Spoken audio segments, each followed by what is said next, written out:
Mes très chers compatriotes, en ces instants critiques pour notre nation, je m'adresse à vous avec la gravité et la solennité qu'impose la situation. L'Est de notre pays, en particulier les provinces du Nord Kivu, du Sud Kivu et de l'Ituri, fait face à une aggravation sans précédent de la situation sécuritaire. Les forces de défense du Rwanda, en soutien de leurs marionnettes du M23, poursuivent leur entreprise terroriste sur notre territoire, semant la terreur et la désolation parmi nos populations.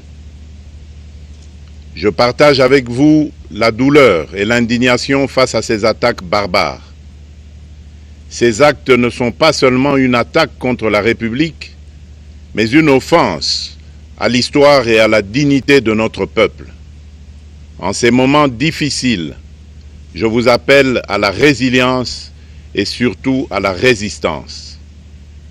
Face à cette situation, permettez-moi de vous rassurer. Une riposte vigoureuse et coordonnée contre ces terroristes et leurs parrains est en cours. Nos vaillantes forces armées de la République démocratique du Congo, symboles de courage et de patriotisme, sont pleinement mobilisées, prêtes à défendre chaque centimètre de notre territoire. J'ai personnellement convoqué et présidé des réunions de crise avec une équipe restreinte du gouvernement, le haut commandement militaire ainsi qu'une réunion interinstitutionnelle afin d'évaluer les récents développements de la situation et de lever les options pour repousser les agresseurs et reconquérir chaque parcelle de notre territoire. À cet effet, j'ai nommé ce 28 janvier le général-major Évariste Somo Kakule au poste de gouverneur militaire du Nord Kivu pour renforcer la coordination des opérations militaires et restaurer l'autorité de l'État. Parallèlement, nous avons engagé d'importantes démarches diplomatiques, notamment au sein du Conseil de sécurité des Nations Unies, ainsi que dans le cadre du processus de paix de Luanda, auquel nous restons pleinement engagés malgré les obstacles. Nous privilégions la voie du dialogue, mais toujours avec lucidité, tout en restant fermement résolus à défendre notre territoire et notre souveraineté par tous les moyens nécessaires. Mais ce combat n'est pas seulement celui des FARDC. C'est le combat de tout un peuple, le combat de notre identité congolaise, afin de léguer aux générations futures un pays prospère et en paix. À tous nos compatriotes, dans chaque province, chaque ville, chaque territoire et chaque village, ainsi que ceux de la diaspora, sans distinction d'appartenance ethnique ou politique, unissons nos efforts. Apportons un soutien indéfectible, moral et matériel à nos vaillants soldats. Mobilisons-nous comme un seul homme pour défendre notre souveraineté et sauvegarder notre intégrité territoriale. Je suis pleinement conscient des souffrances de nos compatriotes qui fuient les hostilités. Le gouvernement est instruit d'activer le plan d'urgence humanitaire pour venir en aide aux déplacés. À vous, habitants de Goma et des environs, je ressens profondément votre douleur qui est aussi la mienne. Elle traverse nos cœurs et nos âmes en tant que fils et filles d'une même patrie. Mais face à cette épreuve, je vous exhorte à puiser dans cette force intérieure qui fait la grandeur du peuple congolais. Résistez avec courage. Faites preuve de vigilance constante et gardez votre calme malgré l'adversité.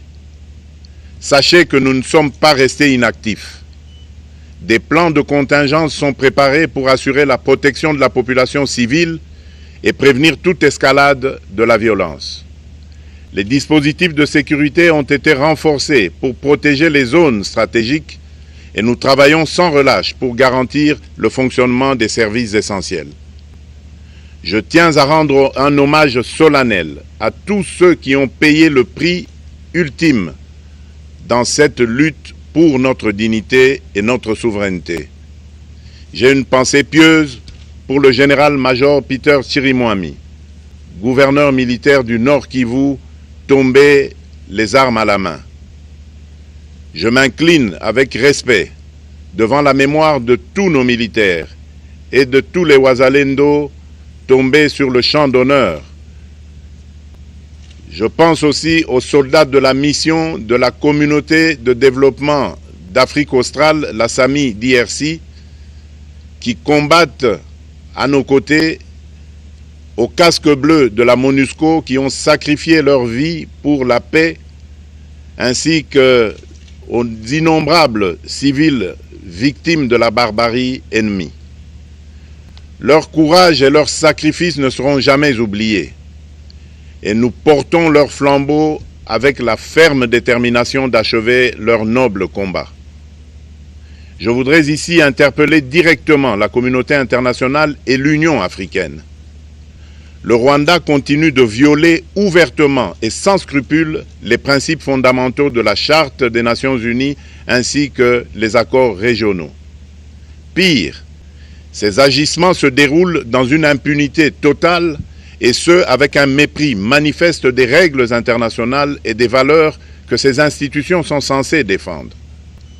Cette attitude arrogante, qui ne cherche même plus à masquer ses forfaits, est une provocation inacceptable à l'égard de notre souveraineté et de la stabilité régionale. La présence de milliers de soldats rwandais sur notre sol, leur soutien politique, logistique et militaire à leur pantin du M23, ainsi que leur implication dans l'exploitation illégale de nos ressources naturelles, nous conduisent tout droit à une escalade aux conséquences imprévisibles, mettant en danger toute la région des Grands Lacs.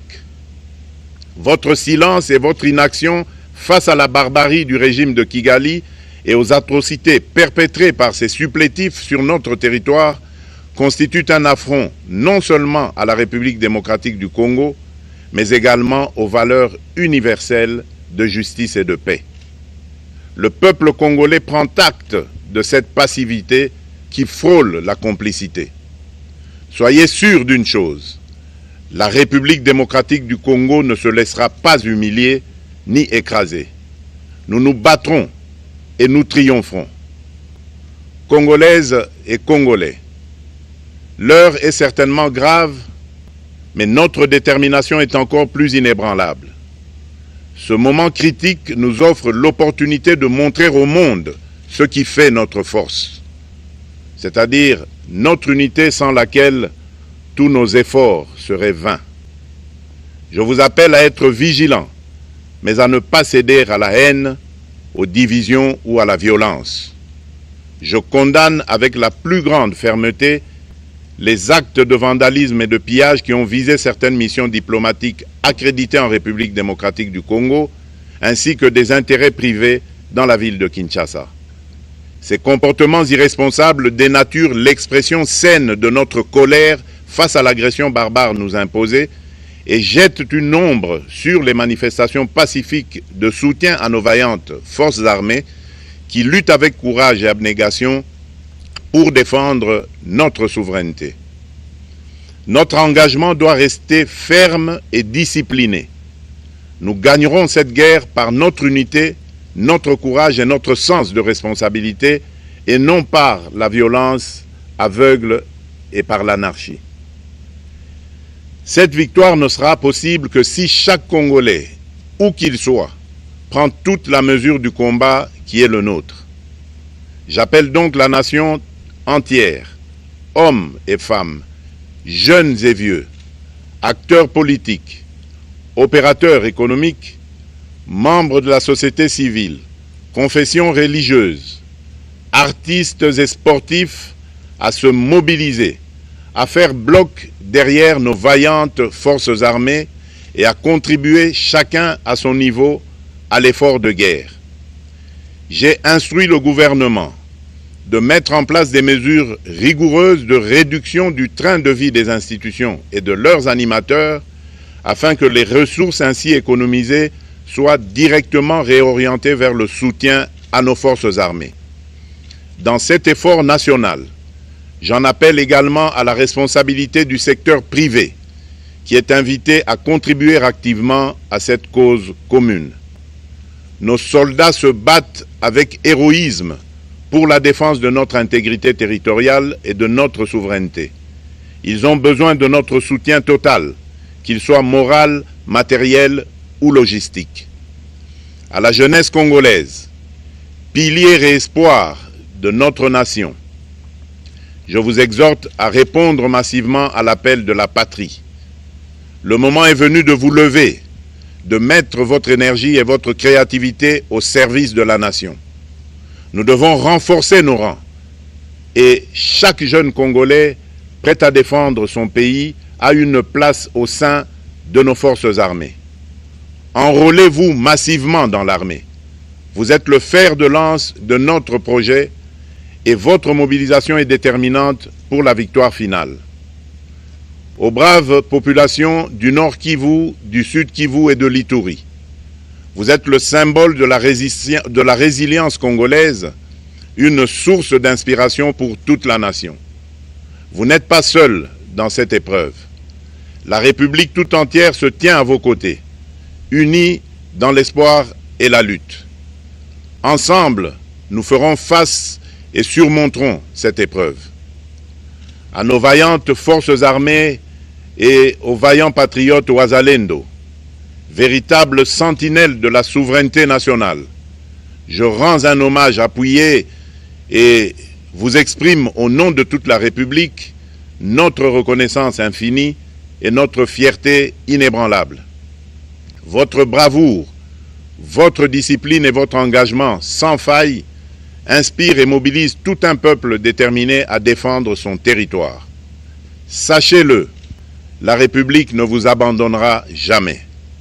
Votre combat est le nôtre et vos sacrifices ne seront jamais oubliés. Vous incarnez l'honneur de la nation congolaise. À tous mes compatriotes d'ici et de la diaspora, la République démocratique du Congo ne pliera pas. La République démocratique du Congo ne reculera pas. Je ne vous abandonnerai jamais. J'en fais ici le serment. Le soleil n'a pas cessé de briller sur notre patrie. Ensemble, main dans la main, nous surmonterons cette tempête et nous ouvrirons une ère nouvelle de paix et de prospérité pour les générations futures. Que Dieu bénisse la République démocratique du Congo et son peuple. Je vous remercie.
Voilà, nous venons, mesdames, messieurs, de suivre tous le message à la nation du président de la République qui est revenu sur l'unité, qui a loué la bravoure des forces armées de la République et des volontaires patriotes Ouazalendo. La défense de la patrie est sacrée.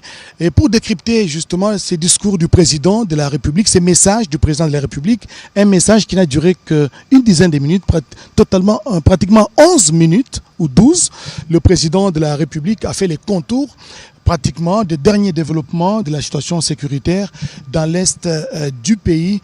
Monsieur le ministre des Médias, porte-parole du gouvernement Patrick Mouyaya, le chef de l'État a dit que c'est un combat, les combats de notre identité. Absolument, parce que vous savez que la République démocratique du Congo est un pays grand. Les Congolais font partie d'un peuple grand. Et la grandeur s'est construite aussi à des moments comme ceux-ci. Et le président de la République, comme garant de la nation, commandant suprême de forces armées de la République démocratique du Congo et de la police nationale congolaise, se devait, en tant que père et garant, c'est lui qui est le premier de combattants, s'est levé au vu de l'évolution de la situation sécuritaire dans l'Est. Et les mots ont été bien choisis. Et les souhaits ce soir, c'est que tout Congolais retienne cette phrase. La défense de la patrie est sacrée. La défense de la patrie est sacrée.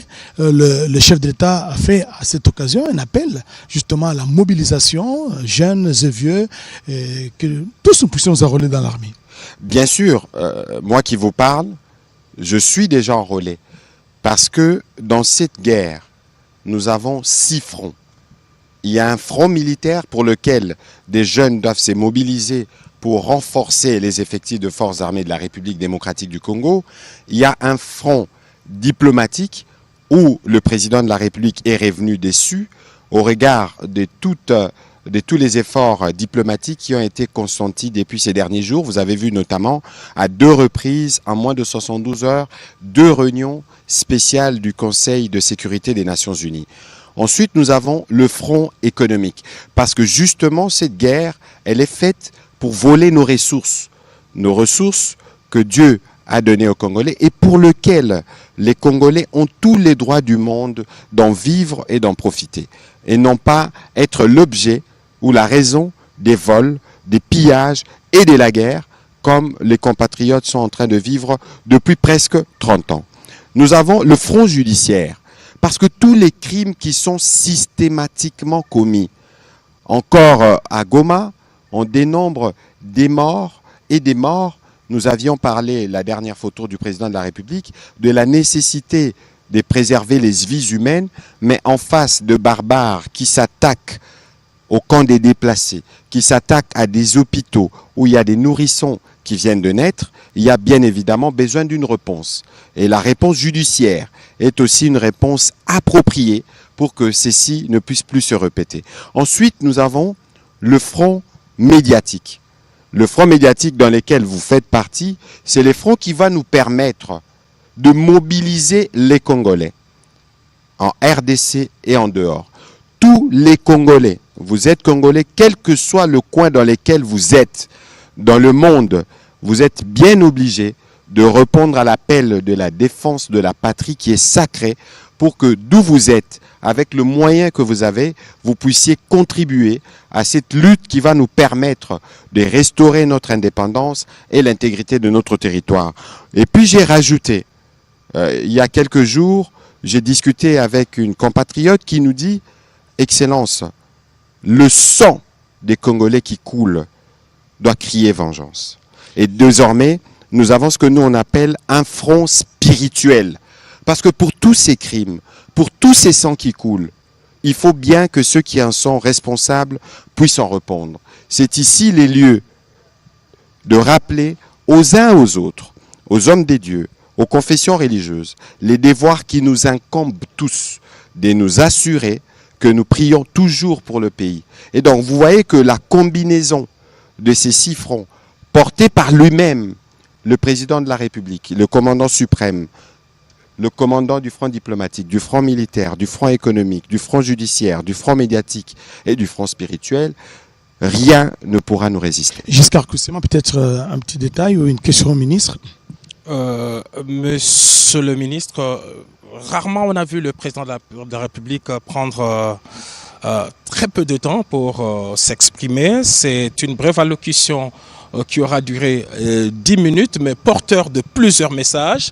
Le tout premier message, c'est l'appel à la résilience et à la résistance. Le président de la République a fait part de sa proximité affective et effective envers toute la population, tous nos compatriotes qui vivent sous les jougs de l'occupation ennemie. Le président de la République a interpellé la communauté internationale face à l'inaction et même à la passivité. Et le président de la République a eu des mots justes pour dire que finalement, on attend plus que de simples déclarations et condamnations, monsieur le ministre.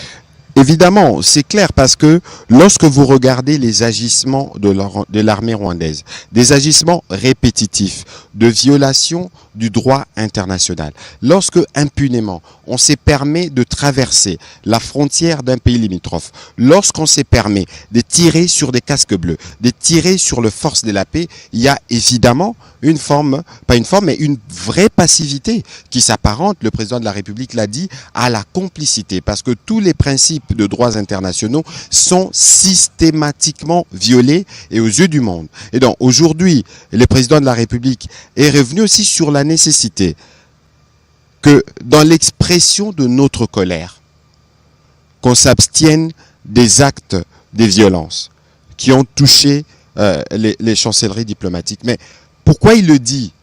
Parce que le peuple congolais est par essence un peuple pacifique.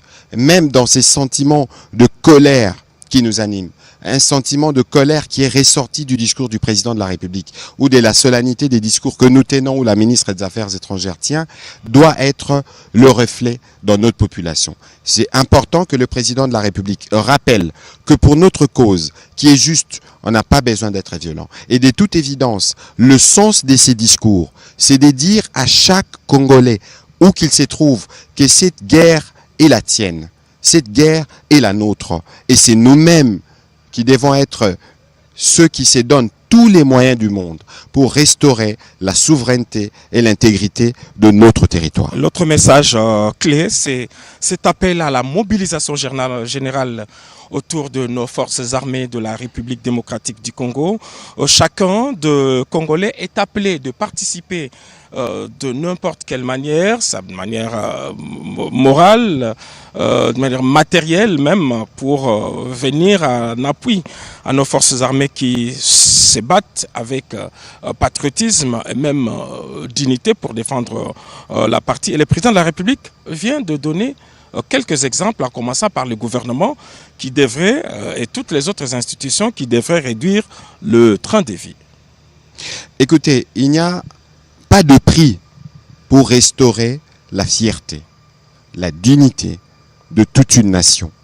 Lorsque le président de la République s'exprimait, la première ministre était là. Le message est bien capté parce que nous sommes dans l'obligation de prêcher par l'exemple.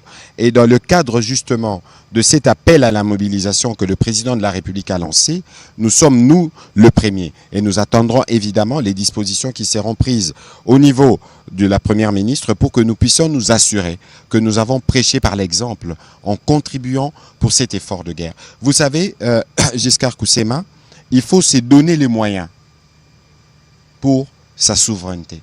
Il faut se donner les moyens pour restaurer l'intégrité de notre territoire. Et ces moyens-là, c'est nous-mêmes, au-delà de moyens financiers, mais il y a le moyen de notre engagement. Comme j'aime à le dire souvent, nous faisons face à un pays qui est devenu un empire du mensonge. Excusez-moi, un pays qui est devenu un empire du mensonge, qui quotidiennement pollue nos réseaux sociaux. Mais l'interpellation qui est faite aux jeunes, le président de la République a beaucoup parlé des jeunes, c'est y compris utiliser nos réseaux sociaux pour la défense de la patrie. Utiliser nos réseaux sociaux pour barrer la route au message, au poison rwandais qui est quotidiennement distillé dans notre opinion. Le président de la République a aussi dit que nous tous, nous devons être unis. Nous tous, nous devons éviter le piège de la division que nous tous, nous devons éviter le piège de la stigmatisation. Et cet appel qui a aussi été lancé envers le secteur privé qui devrait aussi participer à cet effort de guerre qu'a lancé de ce jour le président de la République, Félix-Antoine Tshisekedi Tshilombo. Je pense qu'en tant que gouvernement, en tant qu'institution, on devrait encourager toutes les initiatives privées qui participent à cette grande campagne de mobilisation de moyens pour nos forces armées de la République démocratique du Congo. Je crois que vous devez avoir un plan, monsieur le ministre, dès cet instant, pour pouvoir encadrer toutes ces initiatives privées. Écoutez, il y a un 29 janvier et il y aura un après 29 janvier et les choses ne seront plus les mêmes. Parce que dès demain, le gouvernement va s'atteler à définir le mécanisme à travers lequel cet effort de guerre sera mobilisé. Au-delà de cet effort de guerre, vous savez, les entreprises privées qui sont en République démocratique du Congo, au-delà des difficultés, croissent chaque année. Les chiffres d'affaires augmentent. Et ils augmenteraient encore plus de chiffres d'affaires si le pays resterait pleinement la paix. Parce que tout ce qui se passe aujourd'hui dans l'Est, c'est une stratégie pour freiner les efforts de développement consentis par les présidents de la République. Ces efforts de développement qui sont perceptibles à travers tous les 145 territoires de la RDC devraient continuer. Et donc ici, pour toutes les entreprises qui travaillent en République démocratique du Congo, c'est une occasion de contribuer pour que la paix puisse être restaurée. Et cette contribution ressemblera plutôt à un investissement qui leur permettra d'avoir demain plus de profits et de travailler dans un environnement plus paisible et plus pacifique parce que l'intégrité territoriale sera restaurée et parce que nous utiliserons tous les fonds générés par notre gouvernement pour les mettre dans les efforts de développement plutôt que de s'engager dans un conflit parce que nous avons un voisin inutilement belliqueux. Voilà, monsieur le ministre, je pense que nous sommes en train de terminer ces débriefs du discours, de l'adresse, du message du président de la République. Peut-être cet hommage que le chef de l'État a rendu à tous ces soldats, tous ces éléments FARDC qui sont tombés sur le champ d'honneur. Il a rendu également hommage au VDP, aux volontaires Ouazalendo. Il a rendu aussi hommage aux soldats de la paix qui sont donc tombés sur les champs d'honneur pour la défense de la souveraineté et de l'intégrité territoriale. Écoutez, le président de la République, comme il a dit, toutes les heures, toutes les minutes, il suit la situation. Et il était évidemment de son devoir premier de reconnaître la bravoure et l'héroïsme de nos militaires. Mais aussi de dire toute notre solidarité en tant que nation à ces compatriotes qui sont aujourd'hui victimes de ces barbares terroristes qui se plaisent à couper l'électricité, à couper l'approvisionnement en eau potable, qui se plaisent à tirer sur des hôpitaux, à tirer sur des symboles que l'on ne peut pas toucher, d'aucune manière.